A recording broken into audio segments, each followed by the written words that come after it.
ලැබුවා හෝ 2026 අලුත් අවුරුද්ද හැමෝටම සුබ අලුත් අවුරුද්දක් වෙන්න කියලා ඔන්න මුලින්ම ප්‍රාර්ථනා කරනවා. ඉතින් මේ තියෙන්නේ අපි 2026 ආරම්භ කරපු විදිහ. ඉතින් හැමදාමත් වගේ අලුත් අවුරුද්දේ ඔන්න මුලින්ම කරේ කිරිබත් එහෙම හදලා බුදුහාමුදුරුවන්ගේ කොටස වෙන් කරලා බුද්ධ පූජාව තියපු එක අපි. ඉතින් ඔන්න තාත්ති නම් උදේම වැඩට යන්න ලෑස්ති වෙලා සුදු පුතත් එක්ක අපි උදේම පහන තියලා බුද්ධ පූජාව තියලා එයාටත් මේ දේවල් පුංචි කාලේ ඉඳන්ම පුරුදු කරන්න ඕනිනේ. පුංචි කාලේ ඉඳන්ම යහපත් සිතුවිලි වලින් දරුවෙක්ගේ මනස පුරවන එක තමයි වැඩිහිටියෝ විදිහට අපේ යුතුයකම. එහෙම තමයි මම නම් විශ්වාස කරන්නේ. එතකොට අපිට මේ සමාජයේ හරිම ලස්සන දරුවන් පිරිසක් බලාගන්න පුළුවන් ලොකු වුණාම. ඉතින් ඔයාලා දැක්කත් වගේ මේ පටන් ගත්තේ අපි තුන්දෙනා තනියෙන් ජීවත් වෙන අන්තිම අවුරුද්ද. ඉතින් අලුතෙන් මේ පටන් ගන්න අවුරුද්දේ අපි තුන්දෙනා 4 දිනක් වෙනවා. ඉතින් ඒ දවස වෙනකන් අපි තුන්දෙනාම බලන් ඉන්නවා ඇඟිලි ගැනගෙන. ඉතින් හරිම ආසයි අලුත් සමාජිකයාගේ මූණ දකින්නකල්. ඉතින් මං ප්‍රාර්ථනා කරනවා හැම අම්මෙක්ගෙම කිරිසිහිනය සැබෑ වෙන්න. ඒ වගේම ගැබිණි මාතාවන්ට කිසිම කරදරයක් ලෙඩක් දුකක් වෙන්න එපා. තමන්ගේ දරු පැටියා නිරෝගීව තමන්ගේ අතට ගන්න හම්බ වෙන්න කියලා. ඒකත් ඉතින් මේ අවුරුද්දේ මුලින්ම ප්‍රාර්ථනා කරනවා.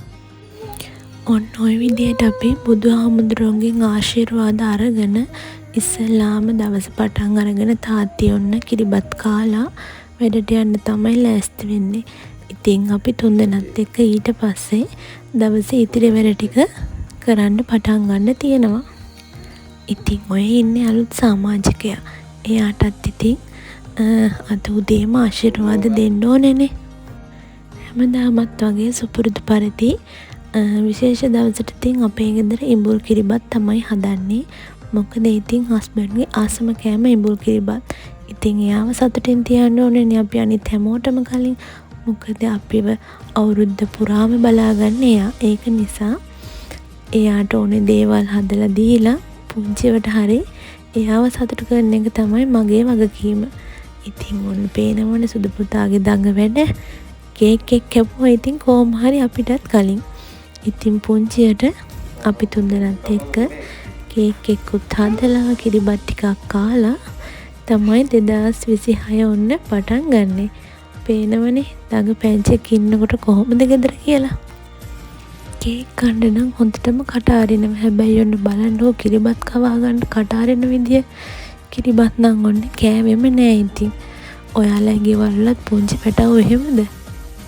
අපිට මේ අලුත් අවුරුද්ද කිසිම ප්‍රශ්නයක් නැතුව ගෙවන්න පුළුවන් වුණාට අද ලංකාවේ ගොඩාක් අයට අලුත් අවුරුද්ද තමන්ගේ ගෙදර ඉඳන් සමරන්න බැරුව ඉන්නවා.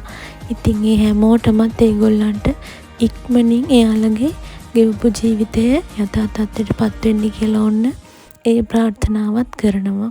මොකද අපි විතරක් සතුටින් ඉඳලා බෑනේ. ඒගොල්ලොත් සතුටින් ඉන්න ඕනේනේ. ඉතින් ඒගොල්ලන්ගේ ජීවිත ඉක්මනටම ලස්සන වෙන්න කියලා ප්‍රාර්ථනා කරනවා. ඉතින් ඔන්න ওই විදිහට තමයි අපි 2026 ජනවාරි 1 වෙනිදා පටන් ගත්තේ. ඉතින් ආයෙමත් ප්‍රාර්ථනා කරනවා 2026 අලුත් අවුරුද්ද කිරියෙන් පැණියෙන් උතුරන ඔයාලගේ බලාපොරොත්තු ඉෂ්ට වෙන, ඒ වගේම ඔයාලගේ ලෙඩ රෝග ඒ වගේ දේවල් අපලුපද්‍රව තියෙනවනම් ඒවා දුරු වෙලා සතුටින් සමාදානයෙන් හැමෝම පෞල් ජීවිත ගත කරන්න කියලා තොන්න ප්‍රාර්ථනා කරනවා. එහෙනම් ආයෙත් වීඩියෝ එකකින් ඉක්මනටම එන්නම්.